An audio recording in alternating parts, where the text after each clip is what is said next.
I'm here to talk about success, right?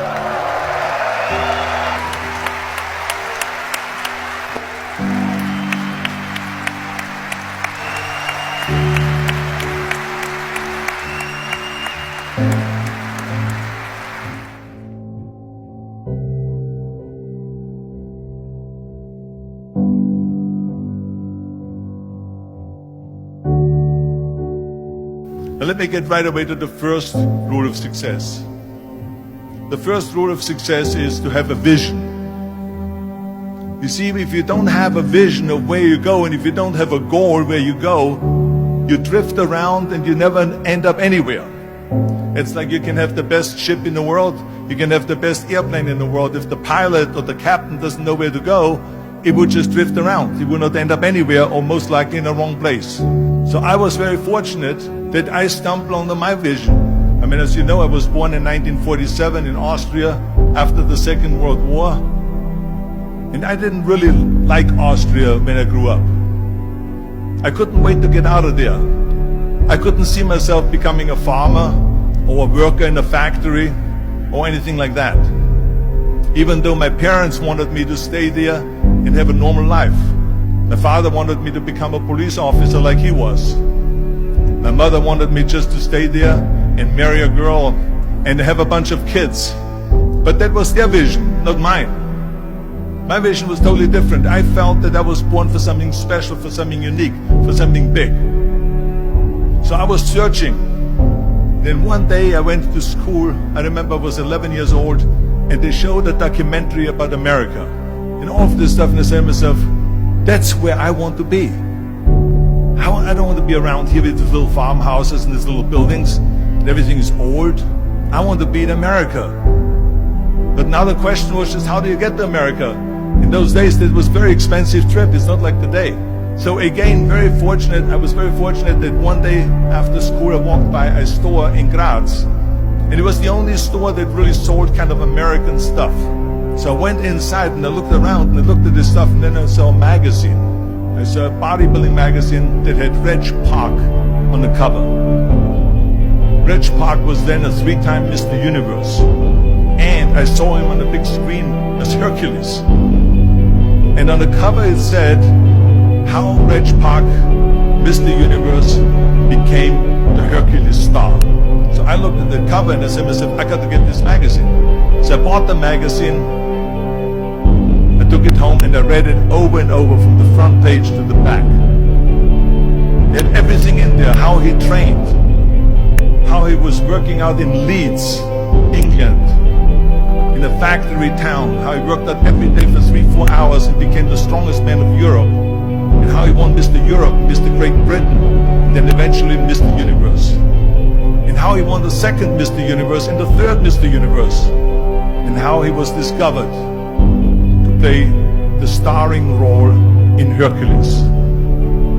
I read that and I said to myself, wow, this is the blueprint for my life. This is exactly what I want to do. I want to become a bodybuilding champion just like Reg Park. I want to get into movies just like Reg Park. And I want to make millions of dollars and be rich and famous just like Reg Park. Do you know how great it felt that I knew where I was going? Imagine the majority of people don't know where they're going. I knew where I was going. So it was just a question of how do you do it? I was so relieved.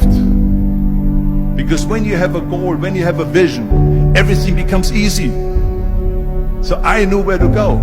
So people always ask me, when they saw me in the gym in the pumping iron days, they said, why is it that you're working out so hard? 5 hours a day, 6 hours a day, and you have always a smile on your face.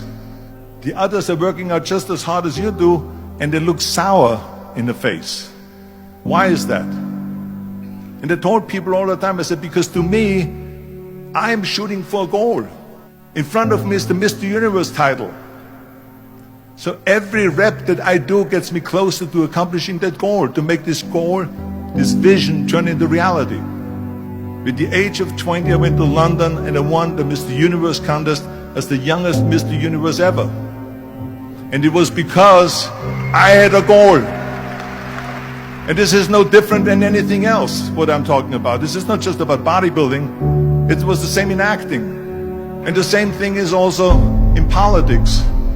I remember that in politics, I had a very clear vision that I will be the leader of California. This is as far as I could go because I was not born in America, so I could not run for president. So being the governor of the 5th largest state was for me really the ultimate title, the ultimate accomplishment in politics. So even though people came up to me and says, why don't you go and run for something smaller, you're never gonna make it. I ran for governor, and then 2 months later I became governor of the state of California. Again, because I had a very clear vision what I'm gonna do with California. So let me tell you something, visualizing your goal and going after it makes it fun. You got to have a purpose no matter what you do in life. You got to have a purpose. So that's rule number 1, have a vision.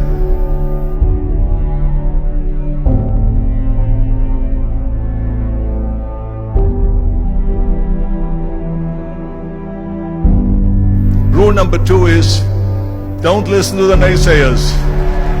Everything I ever did, the thing that I heard out of people's mouth was, that's impossible. That can't be done. Or no. I remember when I wanted to be a bodybuilding champion, including my parents and everyone else around me, said this is impossible. That is exactly what I heard, and of course I proved to the people that it can't be done. So whenever someone said to me, it can't be done, I heard it can be done. When they said no, I heard yes. And when they said it's impossible, I heard it is possible. Because I am a strong believer. I'm a strong believer of what Nelson Mandela said, that everything is always impossible until someone does it. Well, I'm going to be the one that said to myself, I'm going to do it and I'm going to show it to them. Maybe it has never been done before. That's perfectly fine with me. But I'm going to do it. And I did not listen to the naysayers. The same was also when I went into not just in bodybuilding, they said no. When I wanted to come to America, when I wanted to go to America, they said it's impossible. There's no money that you have to fly even over there. You have no money when you go over there to live with. And what do you think, they're going to wait for you? There have plenty of big bodybuilders over there. It was all no, no, and it can't be done, it's impossible. And I remember then the same thing happened also when I went into the show business. I won 13 world bodybuilding championships altogether, and now I said to the agent, the Hollywood agent, I want to get into movies. He said, that's funny, Arnold. I asked a studio executive, I say, I want to get into movies. I want to be a leading man. He started laughing. So they all say it's impossible. I said, why is it impossible? He says, because look at how big you are. You weigh 250 pounds. Hercules bodies and muscular bodies weighing 20 years ago. And then they told me, it says, and your accent, even if you reduce all your body weight and everything and have a normal body, I said, your accent, I mean, it will go give people goosebumps. With the German accent, it will get people the creeps. They will get scared. He says, no one in Hollywood ever has become a leading man that had an accent. That's the kind of stuff that they heard. They said, no, you see, it's impossible. And plus your name who can pronounce Schwarzenschnitzel or something like that. No one can pronounce that, so forget about it, Arnold. This is the kind of thing that I heard. Now that's very encouraging, isn't it? But you know something? I didn't give a shit. I said to myself, in bodybuilding I worked out 5-6 hours a day. I'm going to do the same thing now for acting. And of course I went to college to study English, accent removal, acting classes, and all of this stuff, all day long. I worked and I worked and I worked. And within a short period of time, I made one movie called Hercules in New York, which of course went right into the toilet. But it didn't discourage me. I still had the same vision. And then all of a sudden, I was asked to star in Conan the Barbarian.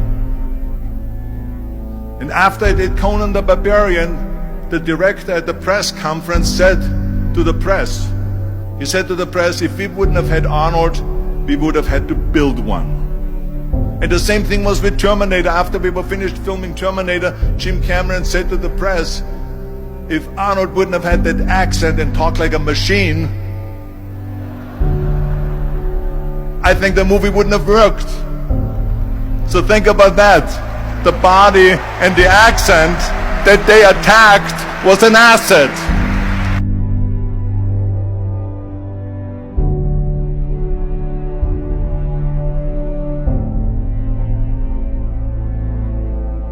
And the next thing, the third point that I'm going to make to you is work your ass off. There is no magic pill. There is no magic out there. You cannot get around. You have to work and work and work. And it drives me crazy when people say they don't have enough time to go to the gym for 45 minutes a day and work out. Or to do something for 45 minutes to an hour a day to improve. If it is physically improve or if it is mentally to improve. Imagine you read 1 hour a day about history. How much you will learn after 365 hours in 1 year. Imagine if you will work on the business, on some business that you want to develop every day for an hour. Imagine how further along you will go and get. So it drives me nuts because we have, when people say we don't have the time, we have 24 hours a day. We sleep 6 hours a day, so that gives you still 18 hours. So there's someone shaking their head out here in front to say probably, I don't sleep 6 hours, I sleep 8 hours, right? Or just sleep faster. So we have 18 hours a day. The average person works around 8 to 10 hours. So let's assume it's 10 hours, so we have 8 hours left. Then you travel around an hour a day, maybe 2 hours a day.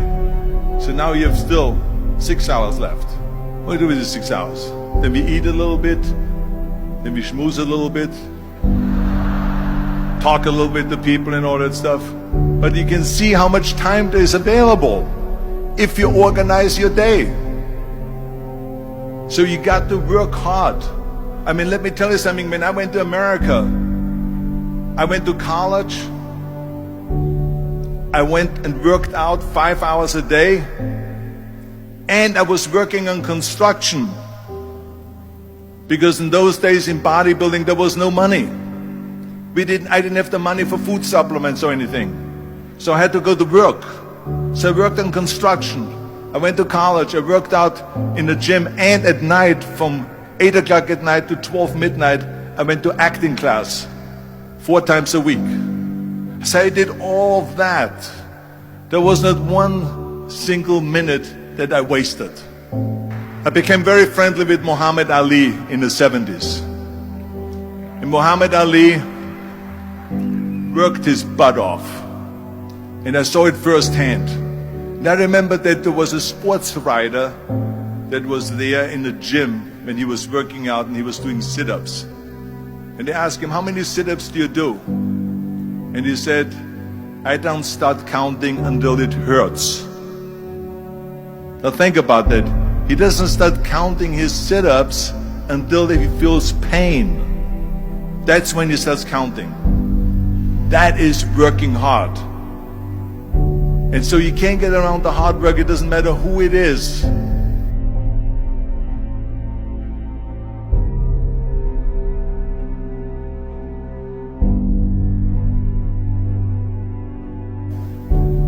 Well, I hate plan B. But when you start doubting yourself, that's very dangerous. Because now what you're basically saying is that if my plan doesn't work, I have a fallback plan. I have a plan B. And that means that you start thinking about plan B, and every thought that you put into plan B, you're taking away now that thought and that energy from plan A. And it's very important to understand that we function better if there is no safety net. I'm telling you, I've never ever had a plan B. I made a full commitment that I'm gonna go and be a bodybuilding champion. I made a full commitment that I'm gonna be in America. I made a full commitment that I'm gonna get into show business and I'm going to be a leading man. No matter what it takes, I will do the work. I will do the work over and over and over until I get it. And the reason, one of the main reasons why people want to have a plan B is because they are worried about failing. What is if I fail, then I don't have anything else? Well, let me tell you something. Don't be afraid of failing, because there's nothing wrong with failing. You have to fail in order to climb that ladder. There's no one that doesn't fail. Michael Jordan said in one of his interviews, when they said, "You're unbelievable, you're the greatest basketball player of all times. I mean, tell me about that." And he says, "Well, you're just mentioning the successes." But he says, "For me to become the greatest basketball player, I missed 9,000 shots when I was playing basketball at the NBA games." Does it make him a failure? No. He's one of the greatest basketball players of all times, but he failed 9,000 times. Do you get it? We all fail. It's okay. What is not okay is that when you fail, you stay down.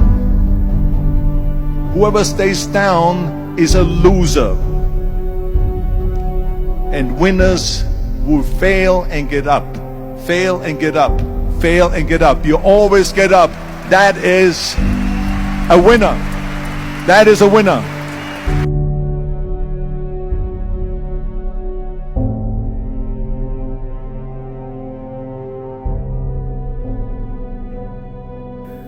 This is one of my 6 rules to success. You can only feel complete as a person if you think about what can you do for your fellow member around you that maybe needs help.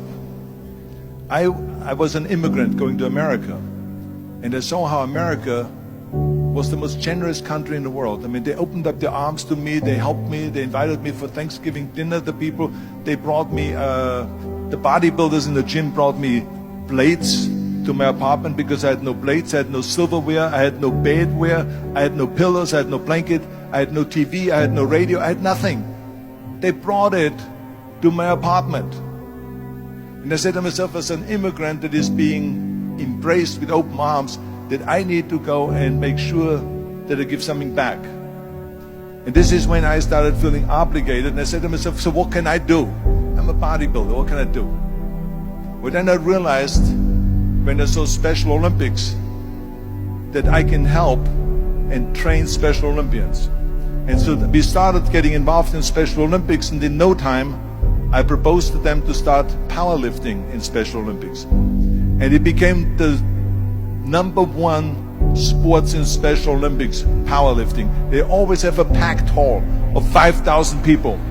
And I became the national trainer and the international trainer of Special Olympics.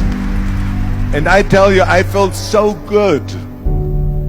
I felt better than winning a bodybuilding competition, going to one of their competitions and seeing 100 of those athletes from all over the world competing in powerlifting and being happy and being included and being felt that they're equal to all of us. It was the most unbelievable feeling, and this is why I got so excited about it that then after that I started, going around to military bases in America and training our military personnel. Because in those days, bodybuilding and weight training wasn't popular. Now it is. Now when you go to Iraq, to Baghdad or something like that, you see the American soldiers train. They have the biggest facilities. It's like this dome here. This is how big the training facilities are now. So I went from military base to military base to train the soldiers and the sailors, the airmen and all of them. The more I got into that, the more I realized how good it feels to give something back. And that's when my idea came about after-school programs, because after school, when I traveled to all the schools to train students, I saw there was a huge gathering of students after the school was over outside the school. And I asked the school principal, what are all the students doing? He said to me, Arnold, you have to understand that 70% of the kids in our schools, they come from parents where 70% of the parents are both working. So therefore there's no one there picking them up. So that's got me the idea to start after school programs, to keep these kids in school while the parents are working, and to offer them homework assistance, tutoring, sports and fitness programs and arts programs, music and painting and so on. And it became a huge success. Then, of course, when 2003 happened, where there was a governor's race in California, I said to myself, now is my chance to jump in there and to really give everything. And people said to me, are you crazy to run for governor? When you're governor, he says, you cannot go and make movies anymore. I mean, I know that you can't run the state and make movies. Of course not. He says, well, you would lose all these millions of dollars. I mean, you're getting 20, 25, 30 million dollars a movie, you will lose that. I say, I don't care. I say, all the money that I made is because of America. My success is because of America. Everything that I've accomplished is because of America. I say, so for me now to give something back for 7 years and not to make money makes no difference to me. I say, I'm going to do it. And I jumped in the end of the race and did it. And let me tell you something. I'm not poor because those 7 years I didn't get paid. I'm perfectly fine. And it made me feel good that I could give back to America.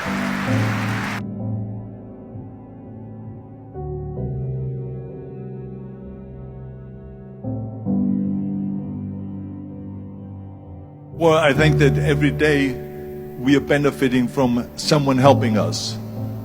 That's why I said earlier, there's no such thing as a self-made man. I mean, when you think about it, you're born and you need your parents to raise you. You need your teachers to teach you. You need your coaches to do sports.